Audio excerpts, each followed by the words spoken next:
Durante el periodo de tiempo comprendido entre los años 1942 y 1945, el epicentro del gobierno vasco se situó en Nueva York. Pero en realidad, el gobierno vasco de aquellos años se asemeja más a un órgano fantasma que a la institución sólida y cohesionada que había sido desde su fundación en octubre de 1936. El comienzo de la Segunda Guerra Mundial acabó con su labor más o menos regular en el exilio.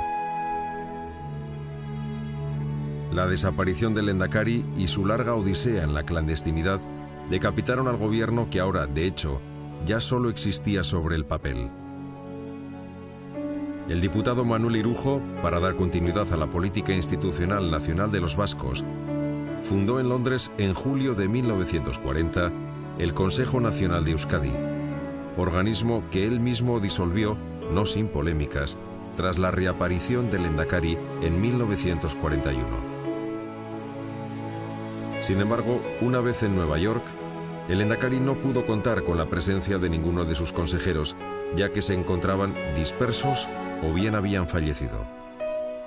Y aún con todo esto, Aguirre no tardó en recuperar la iniciativa política. Su actividad durante estos años abarcó básicamente tres ámbitos: la relación con los amigos norteamericanos, la liquidación del Consejo Nacional de Euskadi y la desactivación del conflicto político con los consejeros socialistas fieles a la línea de Indalecio Prieto. Todo ello en un contexto internacional que parecía favorable. Desde la entrada de los Estados Unidos en la guerra en diciembre de 1941, la causa de los aliados, a los que Aguirre había apoyado públicamente desde 1939, se iba imponiendo poco a poco frente al eje. La participación del batallón vasco Guernica en los combates para la liberación de Francia en los últimos días de la guerra fue otro símbolo más de este compromiso.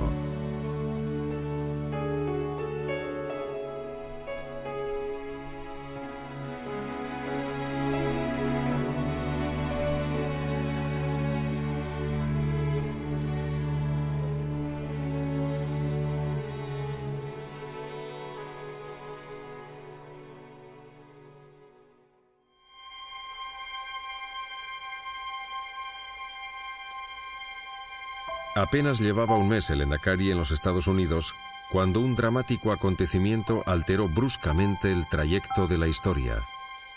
El 7 de diciembre de 1941 lo cambió todo.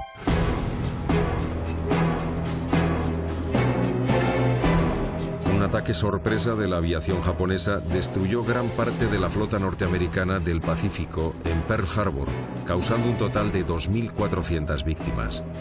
El clamor popular contra esta agresión del aliado de Hitler y Mussolini llevó al presidente Roosevelt 4 días más tarde a declarar la guerra a los países del eje. Hostilities exist. There is no blinking at the fact that our people, our territory, and our interests are in grave danger. With confidence in our armed forces, with the unbounding determination of our people, we will gain the inevitable triumph, so help us God. Estados Unidos ya se estaba movilizando para luchar contra el imperialismo totalitario y sus aliados. Y esto era una magnífica noticia, pues la impresión ampliamente compartida era que pronto Franco tendría que abandonar el antifaz de la neutralidad para implicarse de lleno del lado de la Alemania nazi y la Italia fascista.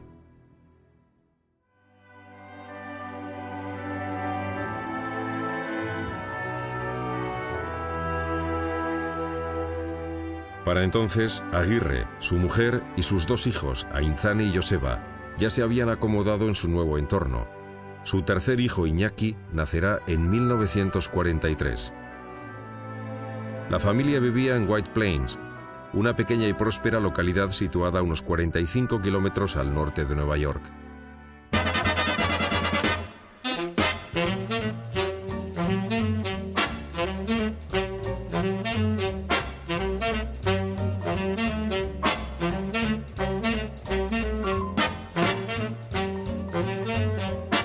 Nueva York se encontraba desde 1938 la delegación del gobierno vasco. Su estatus había mejorado visiblemente, ya que sus responsables habían conseguido trasladarse a un elegante apartamento de la Quinta Avenida. Desde ahí operaban los hombres que se repartían las responsabilidades como delegados durante esta primera fase, que eran, además de Manuel Inchausti, Antón Irala, secretario de la presidencia, y dos miembros de la familia del gran magnate nacionalista Ramón de la Sota Llano. Se trataba de Ramón de la Sota MacMahon y su tío Manu de la Sota Burto. Antes de la llegada del Lehendakari a Nueva York, los hombres de la delegación habían hecho realmente un trabajo muy bueno. Ramón de la Sota había estado estudiando en Cambridge, había conocido mucha gente que ahora estaba en cargos importantes del gobierno norteamericano y por lo tanto tenía acceso. Pero claro, para poder pedir la residencia en Nueva York era necesario que el Lehendakari tuviese un trabajo remunerado.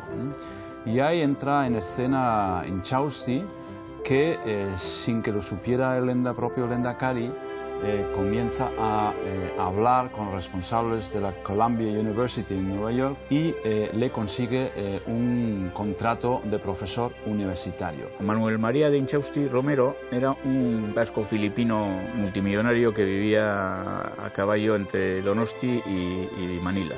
Tenía una línea de barcos y luego tenía grandes plantaciones, sobre todo de caña de azúcar. Este hombre era un hombre muy conservador. En lo religioso, un integrista tremendo, pero un hombre volcado con la causa vasca. De ahí él tiene buenas relaciones con la Iglesia porque cuando la expulsión de los jesuitas, él inicia una campaña internacional en defensa de los jesuitas y el Vaticano le condecora, le dieron la máxima condecoración vaticana. Bueno, el caso es que hace unas buenas relaciones y sienta las bases de lo que más tarde será la Liga Internacional de Amigos de los Vascos. Luego se exilia en Estados Unidos y ahí se convierte en el gran apoyo financiero de José Antonio Aguirre, que había llegado en noviembre del 41. Y es Inchausti el que en un primer momento pues, le ayuda sobre todo en el año 38 a sentar las bases de lo que luego fue la delegación vasca de Nueva York.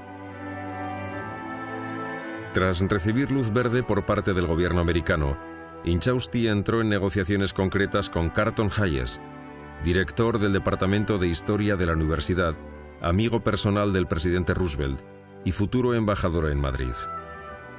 Este aceptó proponer al rector la contratación de Aguirre, ya que Inchausti se ofrecía a eliminar el principal obstáculo. El mecenas y amigo del Lehendakari efectuaría donaciones a esta universidad para cubrir así el sueldo que recibiría el presidente vasco.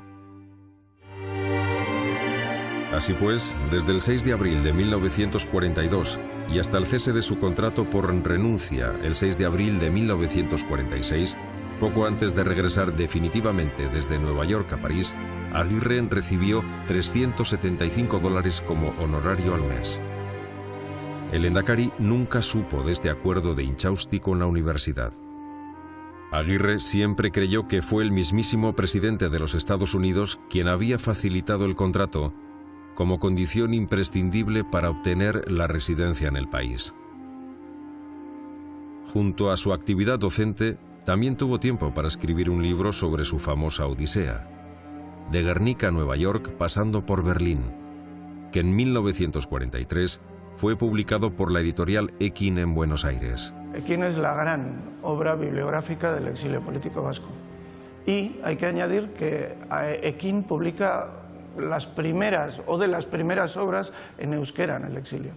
Esta editorial nace en 1942 y publica su último libro en 1985. Se publican más de 100 títulos. La gran obra de Ekin, o digamos el bestseller de Ekin, es Guernica, Nueva York, de Aguirre. De esta obra se publican 5.000 ejemplares y se agotan. Y se llegan a publicar hasta 15.000 ejemplares de esta obra, y se agotan. En ese mismo año, al calor del éxito de la publicación, Aguirre tuvo ocasión de constatar lo que le hubiera pasado a él de haber sido descubierto por los alemanes. Y es que tras la ocupación de Francia, el personal del gobierno vasco tuvo que abandonar a toda prisa su sede de París y llevarse los archivos allí depositados.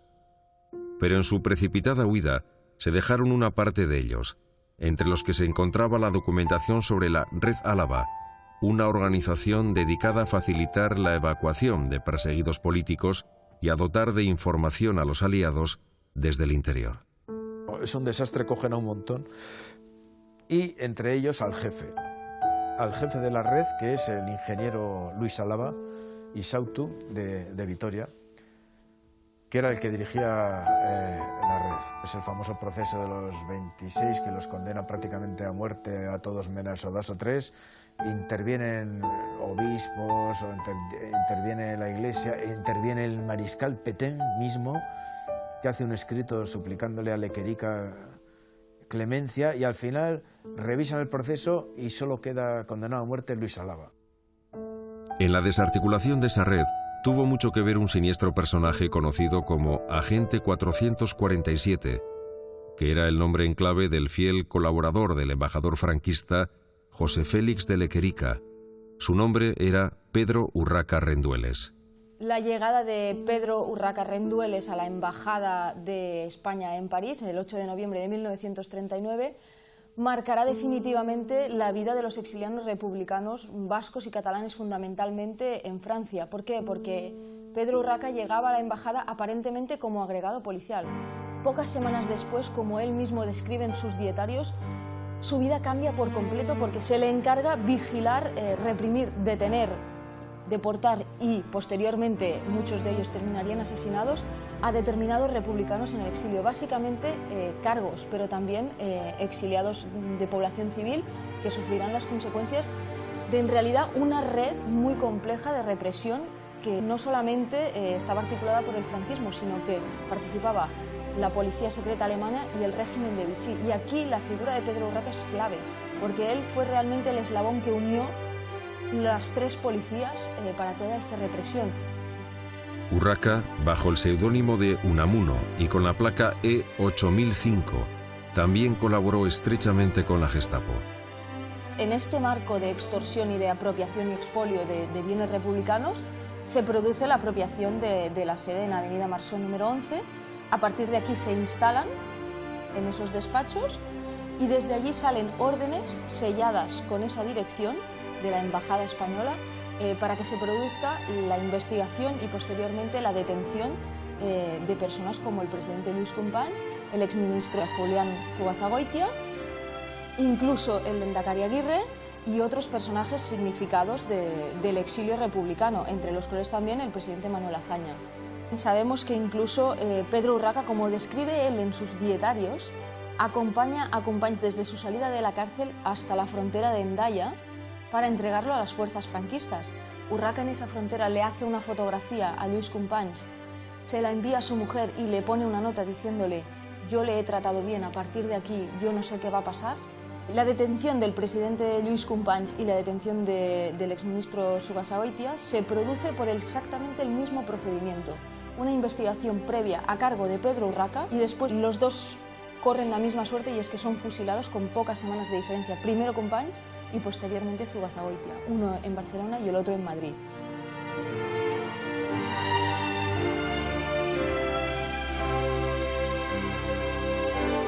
Así fue como Luis Álava sufrió 3 años después, el 6 de mayo de 1943, la misma suerte que Companys y Zugazagoitia.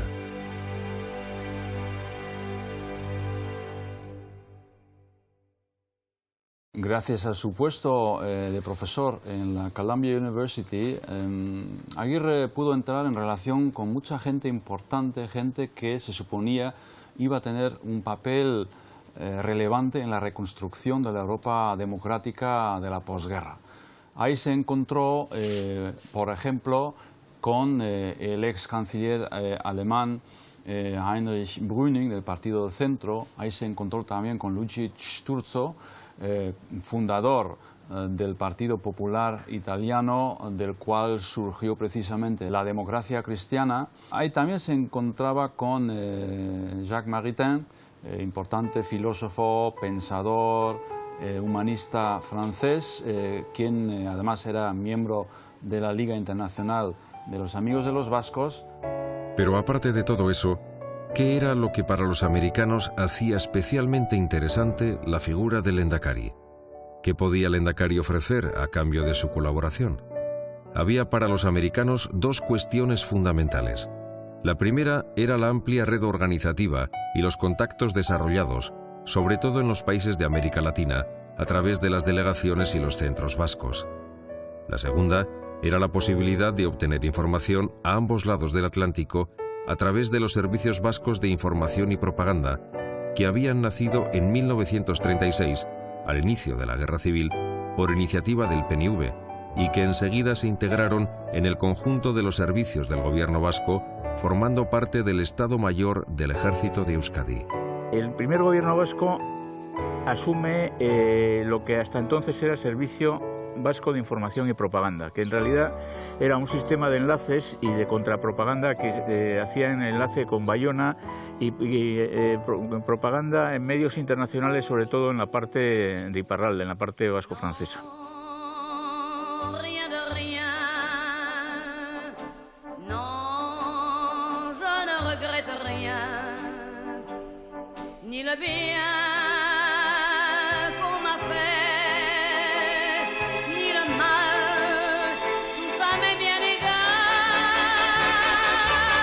Desde julio del 36, lo que es, digamos, Iparralde, el País Vasco francés, era un nido de espías, pero de espías de todo tipo. Y en aquel momento, Ajuriaguerra cree que debían tener ellos por lo menos una forma de enterarse de lo que pasaba allá.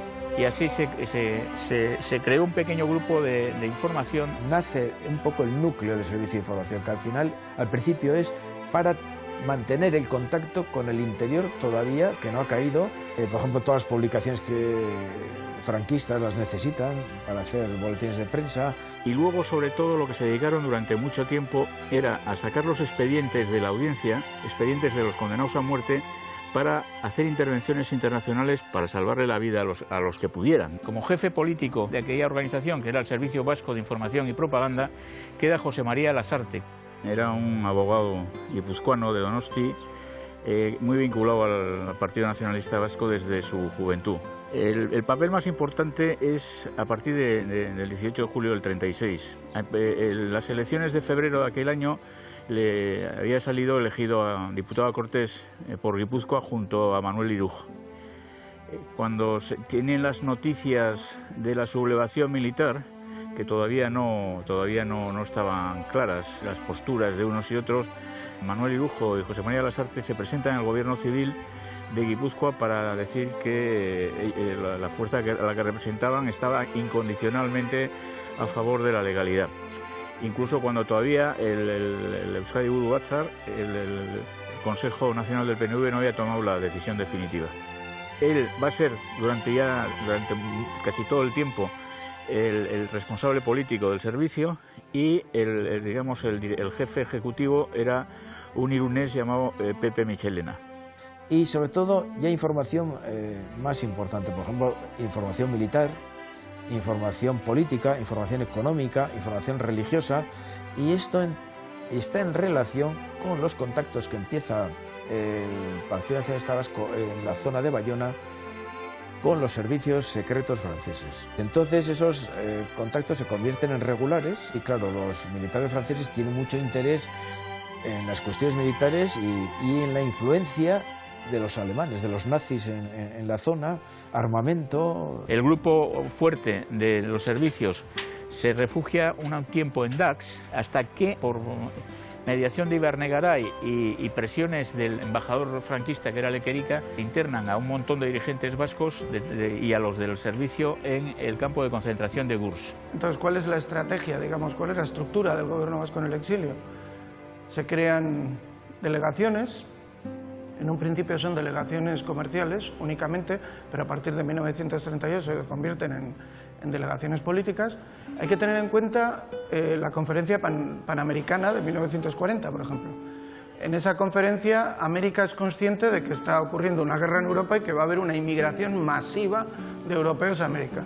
Y eso hay que controlarlo de alguna manera. En el caso de los vascos no tenían papeles, no tenían pasaporte español, se los habían quitado. El gobierno vasco imprime los igarobides, los pasaportes vascos, y con eso llegan los vascos a América. Era obvio que hacía falta negociar directamente con los gobiernos latinoamericanos para que aceptasen esos pasaportes. ¿Cómo lo hacen? A través de las delegaciones, actuando a su vez a través de los centros vascos. Por eso, cuando en mayo de 1942 el Endacari ofreció a los americanos su colaboración, los servicios vascos de información y propaganda llevaban ya operando casi una década. Sin embargo, pese a estas credenciales a su favor, Aguirre no logró contactar directamente ni con el presidente Roosevelt ni con el secretario de Estado Cordell Hull, pero le quedaban otras vías. Gracias a la labor mediadora de Inchausti, pudo reunirse varias veces con Lawrence Dugan, asesor de Hull para asuntos suramericanos. Otro referente y a la postre valedor de Aguirre fue el vicepresidente del gobierno, Henry Wallace.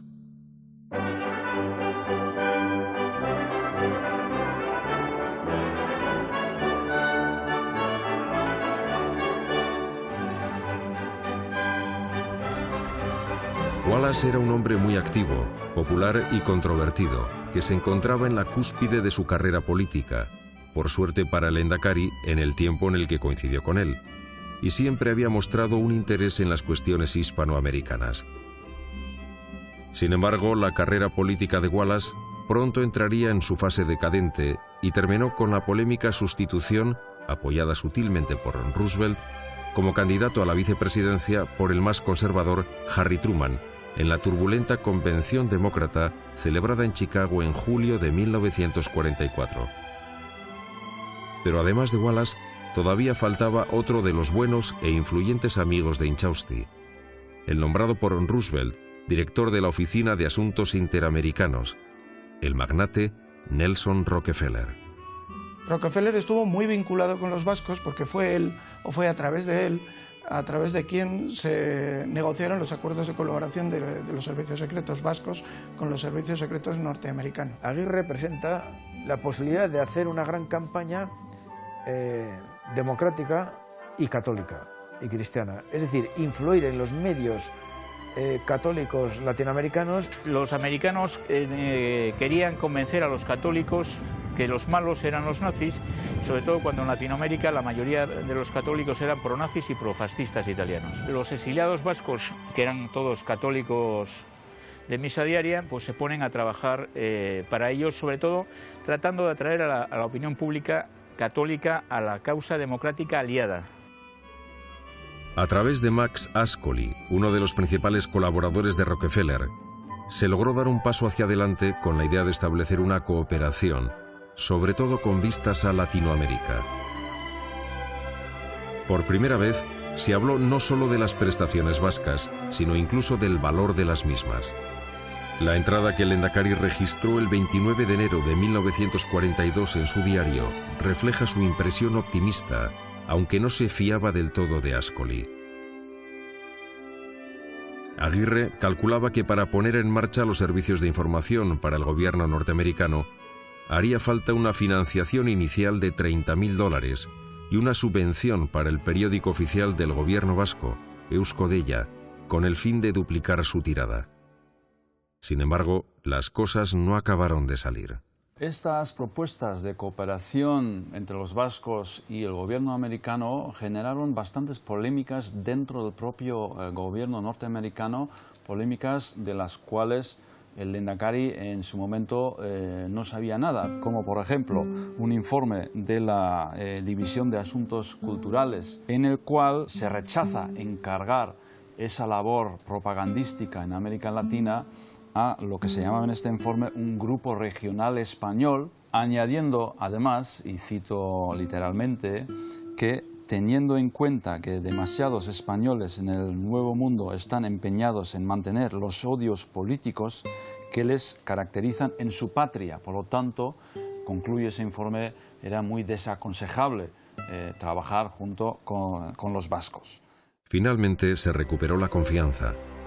Fue la feliz coincidencia de dos factores lo que desatascó las negociaciones. El primero fue la aparición de un nuevo e influyente defensor de una colaboración con los vascos, los servicios de inteligencia británicos, y el segundo fue la reorganización de los servicios de inteligencia norteamericanos.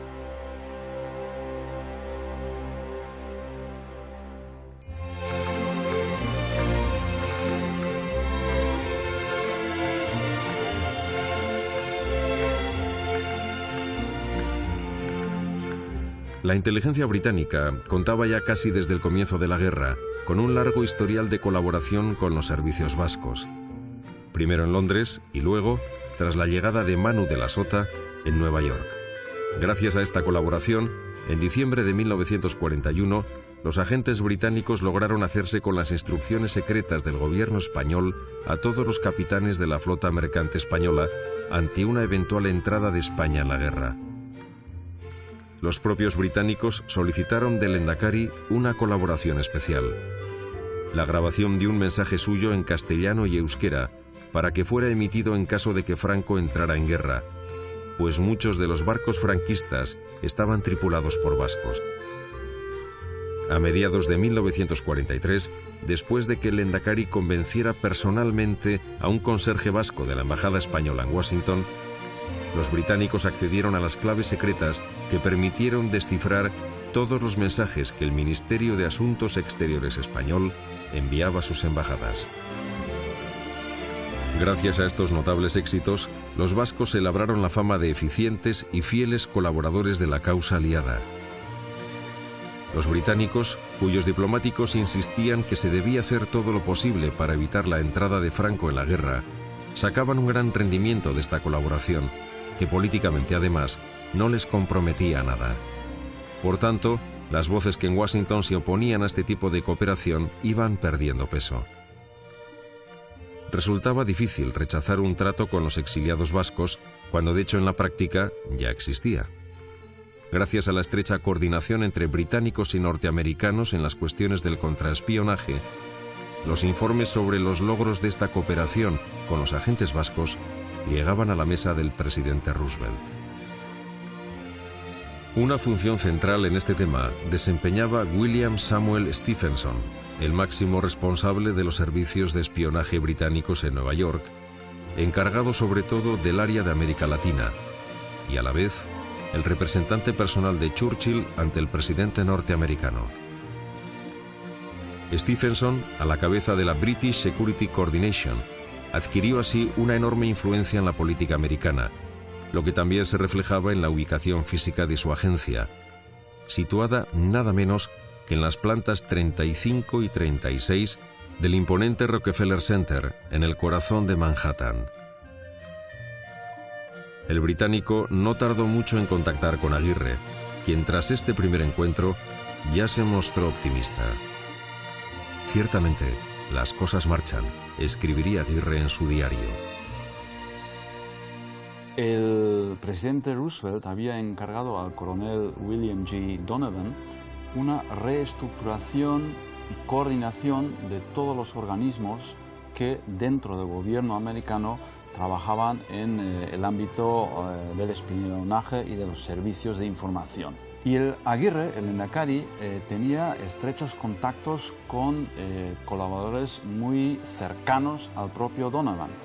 Entonces, este hecho, esos contactos, además del propio hecho de la reorganización de todos esos servicios, fueron el segundo factor que contribuyó a acelerar la cooperación entre los vascos y los americanos. El 22 de mayo, Aguirre anota en sus diarios: nos anuncian los americanos que nuestro trabajo debe comenzar rápidamente, además de que ya existe un acuerdo sobre la contraprestación económica. Esto parece que va en serio. Con elementos y apoyo, la acción de los vascos en América puede ser de singular importancia. Al fin lo han entendido. Apenas un mes más tarde, ese comité se convirtió oficialmente en una importante agencia de espionaje bajo las siglas de OSS, Office of Strategic Services, antecesora de la Central Intelligence Agency, más conocida por sus siglas CIA, fundada en 1947. A día de hoy, no conocemos ni la fecha exacta del acuerdo ni el contenido del mismo, ni tampoco los detalles de su ejecución en los años siguientes. En 1942 se llega a un acuerdo de colaboración con los servicios secretos norteamericanos. Los servicios secretos vascos colaborarán con los servicios secretos norteamericanos en la búsqueda e identificación de las células filonazis o filofascistas que pueda haber en Latinoamérica. Eso supone que se pone en marcha una red de espionaje que cuenta, no sabemos exactamente con cuántos agentes, pero mínimo unos cuantos cientos de agentes en toda América. Y se convierte en la primera fuente de ingresos del gobierno vasco en el exilio. Una de las primeras consecuencias de este acuerdo fue la gran gira que Aguirre realizó entre el 15 de agosto y el 24 de octubre de 1942 por un total de 10 países latinoamericanos. Era el primer encargo de sus protectores norteamericanos. Durante esos 2 meses, el presidente vasco desplegó una actividad verdaderamente frenética, impartiendo 23 conferencias universitarias y pronunciando más de 100 discursos y alocuciones, que en parte eran retransmitidos en directo por las estaciones de radio nacionales de los respectivos países. Además, fue recibido por los presidentes de México, Ávila Camacho, Panamá, Jaén Guardia, Colombia, Alfonso López, Chile, Ríos, Perú, Prado Ugarteche, Uruguay, General Valdomir y Cuba, General Batista. Según va yendo a las capitales, aparte de su aspecto público y de propaganda, va contactando con las delegaciones vascas para montar el servicio de espionaje en todas esas repúblicas americanas a favor, claro está, de los Estados Unidos. El éxito propagandístico fue enorme. Pero en esos mismos días en los que el Endacari, eufórico por su gira, hacía las maletas para regresar a Nueva York, en Madrid se estaba produciendo un acontecimiento que mostraba con toda su crudeza la realidad de las cosas. En Madrid se veía la otra cara de la moneda. Franco concedía audiencia al embajador británico Samuel Hoare, y uno de los temas de conversación fue precisamente Aguirre y su gobierno. Toda la estrategia del diplomático británico estuvo determinada, una vez más, por el objetivo de asegurar la neutralidad de España en la guerra. Entre las promesas que Hoare hizo al caudillo, figuraba la de no inmiscuirse en ningún asunto doméstico español. Esta descarada mentira del diplomático inglés era otra prueba más del doble juego que el gobierno de Churchill practicaba en sus relaciones con la España franquista. Cegado por su optimismo sin límite, el Endacari todavía tardaría en darse cuenta de este doble juego y el peligro que conllevaba para sus intereses. Mientras tanto, el presidente vasco vivía un momento dulce tras su triunfal gira por los países de América Latina, que le aseguró una posición de privilegio con los americanos. Entonces el Endacari pudo dedicarse a arreglar su propia casa. Lo más urgente era la liquidación del Consejo Nacional de Euskadi. Aguirre, desde mayo del 40, que se marcha de París a visitar a la familia Bélgica, hasta que llega a Nueva York, pasan 18 meses. Con anterioridad a su desaparición ya en París, se decide que en caso de que le ocurra algo al presidente, al Endacari, se generaría automáticamente un Consejo Nacional Vasco. Irujo pretende dar un carácter muy político al Consejo Nacional, que él lo crea con carácter provisional, mientras no aparezca el gobierno o no aparezca Aguirre, porque se cree que Aguirre está en manos de los alemanes. En aquel momento piensan, bueno, ¿qué tenemos que podamos negociar con el gobierno británico? La gran baza que tenía el gobierno vasco en aquel momento era que contaba no con cientos, sino con más de 1000 personas que en aquel momento ya formaban parte de lo que era la red de espionaje del gobierno vasco. Era algo que el gobierno británico deseaba, y lo deseaba tanto que para finales de julio de 1940 se negocia el primer acuerdo o intento de acuerdo con el gobierno británico. El acuerdo básicamente decía lo siguiente: el gobierno británico aceptará la creación de un Estado vasco independiente en el caso de que Franco entre en la guerra a cambio de la colaboración de estos servicios de inteligencia. Entonces el acuerdo al que se llega con los norteamericanos es básicamente el mismo que el que se había llegado con anterioridad de los británicos, excepto que en este nuevo acuerdo no se menciona el Estado independiente vasco. Eso entiende Manuel Irujo no es aceptable. Irujo, cuando aparece Aguirre en Estados Unidos, pone a disposición de Aguirre el Consejo Nacional Vasco, le dice: aquí tienes y te reconocemos, no hay ningún problema aparente. Y aparentemente no había ningún problema, pero el dirigente navarro dejó claro en todo momento que la fundación del Consejo Nacional de Euskadi no solo había tenido el fin de asegurar temporalmente la continuidad de la política institucional vasca, sino que también había perseguido un objetivo más político. Para Irujo, que se encontraba en su fase nacionalista más radical e intransigente, significaba también la sustitución de una política autonómica por una política verdaderamente nacional, que apuntaba directamente a la independencia de Euskadi. Según Irujo, el gobierno vasco dependía de la República, mientras que el Consejo Nacional de Euskadi había sido obra de la libre voluntad de los vascos. Y aquí daba lo mismo que esta voluntad fuese solo la de los vascos nacionalistas. Meses después de la disolución del Consejo, en enero de 1942, Irujo siguió insistiendo en estos mismos argumentos, que ahora también adquirieron una dimensión personal.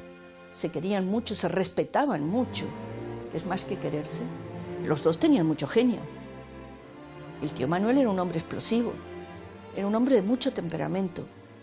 Creo que Aguirre en eso era más cauto, por lo que yo le conocí, porque a José Antonio Aguirre le conocí muchísimo. Pero la relación era muy buena. Creo yo que había mucho respeto, mucho cariño, y los unía una idea básica, que era Euskadi. El tío Manuel, te puedo decir que lo conocí en Montevideo. Yo era una niña pues de 8 o 9 años y recuerdo que venían muchos políticos, bueno, cuando se pudo cruzar el Atlántico, hubo muchos políticos vascos que, José Antonio Aguirre el primero, que cruzan el Atlántico para ver a todos los vascos que estábamos en América. Yo veo que mi padre aquel día se arregla de un modo especial para recibir a un vasco que venía al aeródromo de Carrasco, en Montevideo. Y le pregunto: ¿a quién vamos a recibir? Entonces usaba sombrero antes. Y entonces yo vi que mi padre se ponía el sombrero, que le fastidiaba mucho a él, pero se ponía el sombrero. Digo: Dios mío, ¿quién será el que viene? Pensé yo. Y le pregunto, y él me dijo: vamos a recibir a un hombre vasco. Y camino al aeropuerto a recibir a este hombre vasco, me dijo: se llama Manuel Irujo. Y si su quehacer político fue importante, lo más importante de Irujo fue que salvó todas las vidas que pudo salvarse en el ejercicio de su ministerio en la República Española.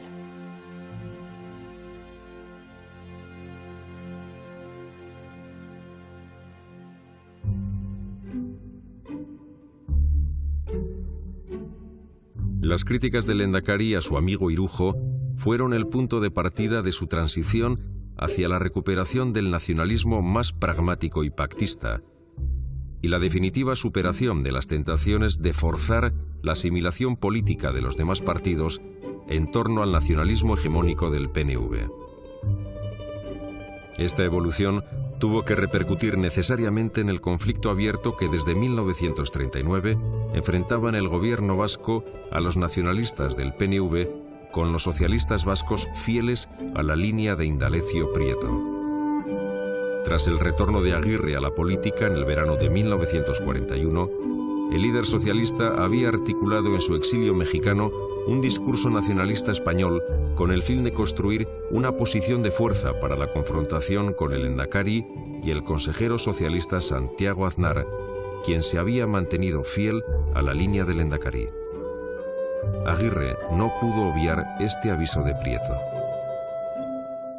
Desde que Indalecio Prieto se había hecho con el cargamento del buque Vita y repartía fondos a través de la Junta de Auxilio a los republicanos españoles, JARE, su influencia en el exilio español en general y entre los socialistas vascos en particular había aumentado aún más si cabe. Indalecio Prieto había logrado tener una base financiera para aglutinar en torno a él a un sector del exilio republicano en América. A partir de ahí, él cree que la solución ya no venía por un gobierno republicano, sino de una solución democrática global. Y crea la Junta Española de Liberación en México, que es un organismo también pluripartidista, al que invitan al PNV, pero el PNV no entra porque supondría restar autoridad al gobierno vasco. Este enfrentamiento por el rechazo nacionalista a la Junta Española de Liberación de Prieto agravó el conflicto entre los socialistas y el Endacari, quien, sin embargo, no dejó en ningún momento de cultivar su buena relación de amistad y confianza con el líder socialista. Al final, en buena parte también gracias a que nunca se llegaran a dinamitar estos últimos puentes personales, y sobre todo porque el Endacari decidió plegar velas para facilitar un consenso, no se produjo el choque de trenes que en 1943 todavía parecía inevitable. En este año de 1943, el consejero socialista Santiago Aznar, quien en palabras de Prieto apenas tenía más voluntad que la de Aguirre, había fundado junto con algunos socialistas afines un partido socialista vasco con mayor autonomía del PSOE. La comisión ejecutiva del PSOE, fiel a Prieto, contraatacó prohibiendo la creación de una sección vasca del PSOE, negando la autorización del ejecutivo de Aguirre de actuar en el extranjero y amenazando con la retirada de los consejeros socialistas del gobierno vasco. Entonces, Juan de los Toyos, amigo de Prieto y que fue el encargado de izar la bandera republicana por primera vez en España, se plegó a la autoridad de su partido presentando su dimisión en abril de 1943. Juan de los Toyos tenía una relación de fidelidad absoluta y yo creo que de amistad también con Indalecio Prieto en la época, y se habla mucho de que, bueno, pues de que Juan vino como especie de emisario, de enviado del socialismo vizcaíno para conocer mejor el socialismo ibarrés, que también era un socialismo muy potente y muy consolidado, ¿no?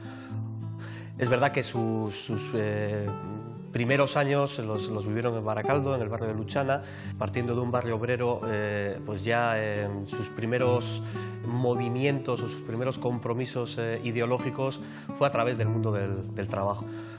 Básicamente yo creo que hay dos motivos fundamentales que hacen, o tres, ¿no?, que hacen que Juan de los Toyos acabe en el gobierno de Aguirre, ¿no?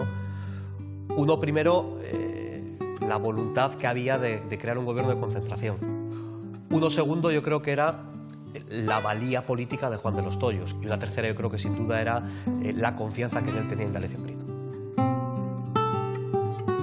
Aznar, apoyado todavía por Aguirre, se mantuvo firme.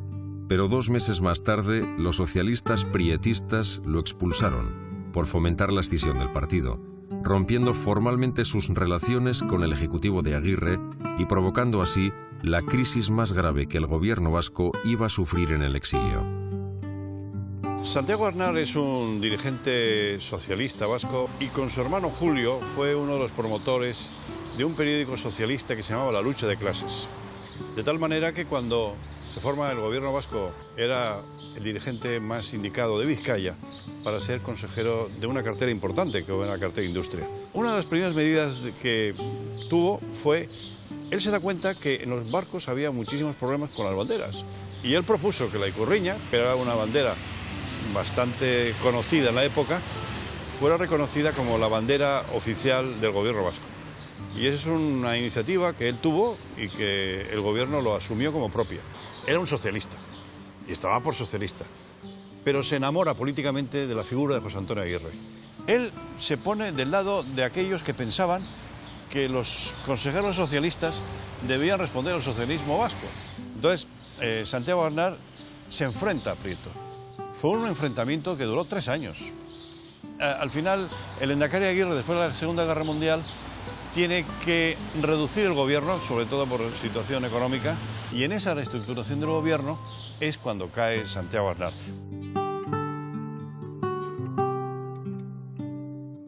El Endacari se dio cuenta que su gobierno se encontraba por primera vez realmente a lo largo del exilio al borde de la ruptura.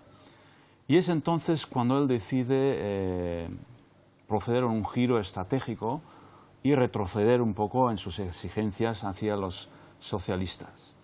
Y tenía un motivo muy claro para emprender este giro estratégico, que es el principio de la unidad. Necesitaba la unidad de su gobierno para tener un gobierno coherente y fuerte en la lucha contra el franquismo. Porque él quería evitar que con su gobierno pasara lo mismo que había ocurrido con el gobierno republicano en el exilio y también con la Generalitat catalana, que habían sido devoradas por las luchas fratricidas entre los diferentes sectores de los exiliados. Y es en este momento cuando ya emprende un nuevo camino hacia el consenso y la cooperación para recuperar la fortaleza y la cohesión de su gobierno. Además, se encontró con un elemento favorable, porque en estos momentos los socialistas vascos habían comenzado a salir de su ostracismo y habían empezado a reestructurarse en el interior. Es por todo ello que durante los últimos meses de 1944 y los primeros de 1945, el Lehendakari pudo mirar con optimismo al futuro. Las cosas estaban saliendo bien dentro del gobierno y el contexto internacional también era esperanzador, ya que la guerra estaba acabando y el gobierno vasco, tal y como su presidente ya había hecho en 1939, también ahora puso su grano de arena para conseguir la derrota definitiva del fascismo. Esta vez, la intervención fue directa, fue una intervención militar.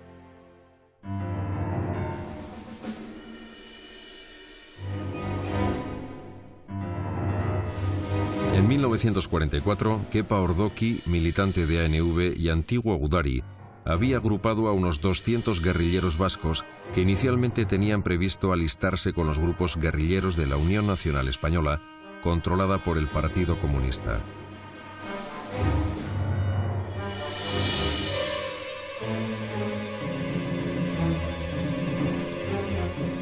Jesús María Leizaola negoció con los responsables militares de la Francia Libre la constitución de una unidad militar vasca que se integraría en el ejército francés. Tras llegar a un acuerdo, ordenó a Ordoqui separarse de los guerrilleros comunistas y concentrar a sus hombres cerca de Burdeos, donde aguantaban todavía unos 4.000 soldados alemanes en una zona fuertemente fortificada. Así nació el Batallón Guernica. Ordoqui coge unos camiones y se marchan a Le Buscat, a Burdeos. El Batallón Guernica es enviado al frente del Médoc, es encuadrado dentro con el Batallón Libertad anarquista español dentro del 8º Regimiento Marroquíes Extranjeros. Y los llevan allí y efectivamente entran en combate. Apenas un mes antes del fin de la guerra en Europa, casi al tiempo que las tropas soviéticas asediaban Berlín, el Guernica entró en combate en la ofensiva sobre Point de Grave, en las cercanías de Burdeos. Estamos en abril del 45, quedan unos 15 días para que termine la guerra, en unas acciones que duran pues 2 o 3 días y en la que finalmente mueren 5 gudaris y ocupan pues eso, Soulac, Montalivet y llegan hasta la Point de Grave. Los alemanes en esa zona se rindieron el día 20 de abril.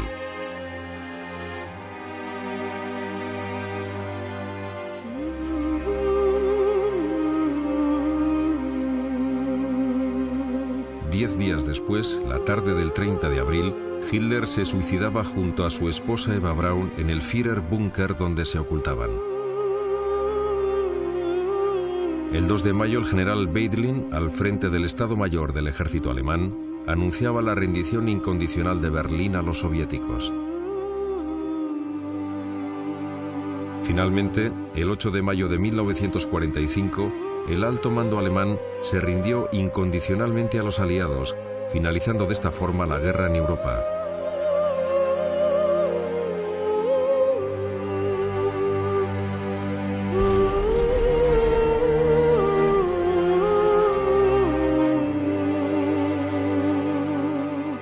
Tras el bombardeo atómico sobre Hiroshima y Nagasaki por parte de los Estados Unidos y la invasión soviética de Manchuria, la guerra en el Pacífico terminó el 15 de agosto de 1945, cuando Japón aceptó la rendición incondicional. En la zona del Médoc, donde combatió el Guernica, aún se pueden ver y visitar algunos de los fortines que conformaban el cordón defensivo alemán en esta parte de la costa.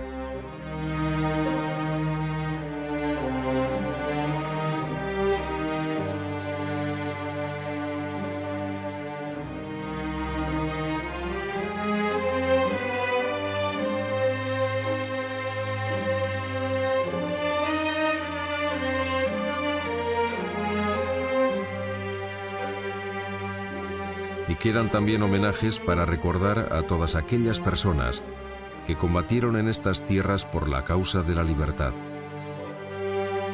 Entre ellos, el Batallón Guernica.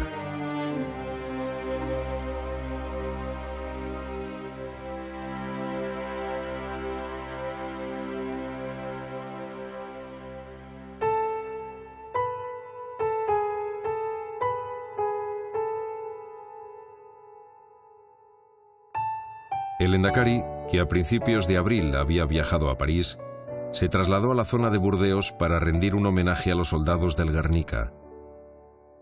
También el general de Gaulle quiso estar presente y pasar revista a las tropas victoriosas. Meses después del fin de la guerra, en septiembre de 1945, y tras recibir fuertes presiones por parte de la diplomacia franquista, las autoridades francesas decidieron desmovilizar a la Brigada Vasca. Y es que el Batallón Guernica nació con un doble fin. A corto plazo, combatir para expulsar a los alemanes, y después, con la vista puesta en la esperada inminente caída del régimen franquista, constituir el núcleo de un cuerpo militar vasco que serviría para mantener el orden en el momento de la transición hacia la democracia.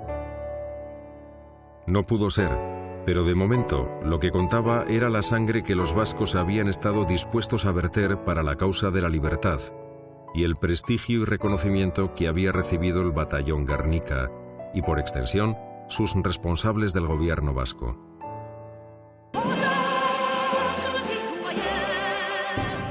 Pero antes de todo esto, en agosto de 1944, París era liberado al canto popular de la Marsellesa.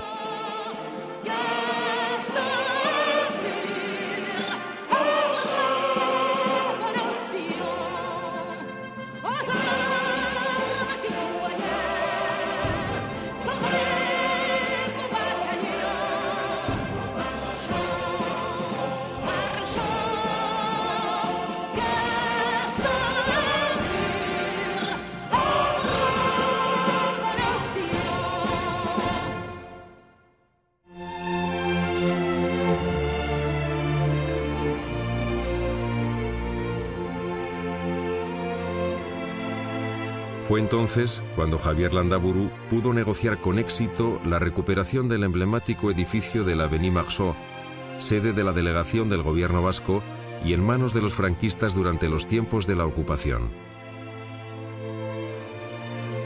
Como describiría en una carta enviada a José Antonio de Durañona, secretario del Endacari, Landaburu relataba: En la casa, un cuerpo de guardia de los FFI españoles de la UNE, encuadrados en la resistencia francesa, han tomado el inmueble de Marceau horas antes, sin encontrar resistencia.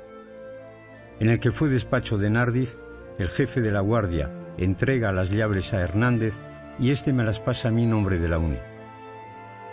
En el segundo piso se redacta y se firma el acta, en el que se hace constar que UNE entrega el inmueble a sus legítimos propietarios. Yo, como delegado del Endacari, y Agustín Alberro, en nombre del consejero de Hacienda, Eliodoro de la Torre, accedemos a firmar el acta. Así se entiende que el Endacari y lo que quedaba de su gobierno entraran en la nueva era posbélica repletos de optimismo y esperanza para la consecución de sus objetivos. No sería así, pero esa es otra historia.